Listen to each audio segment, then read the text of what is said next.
Միացյալ Նահանգների փոխնախագահի այցը դա ըստ էության պատմական այց է լինելու եւ ես կարծում եմ, որ եթե չեմ սխալվում, Միացյալ Նահանգներից ավելի բարձր պաշտոնյա երբևէ, եթե չեմ սխալվում, հիշողությունից չի դավաճանում, կարծեք թե Հայաստանում նման այցով չի այցելել։ Վերջերս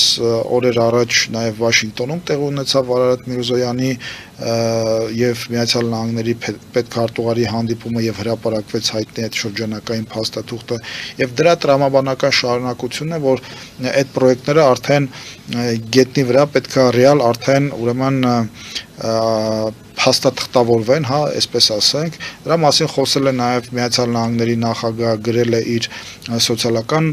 ուրեմն հարթակում, որ Հայաստանի հետ ուրեմն կնքվելու է եւ թրիփի հետ կապված եւ խաղաղ միջուկային էներգիայի հետ կապված եւ կիսահաղորդիչների հետ կապված, այսինքն սրանք շատ կարեւոր ռազմավարական ոլորտներ են, որոնք տրամադրում է Միացյալ Նահանգները Հայաստանին եւ որոնք Հայաստանի պոտենցիալը տնտեսական, քաղաքական, աշխարհաքաղաքական մի քանի անգամ բարձրացնելու են, քանի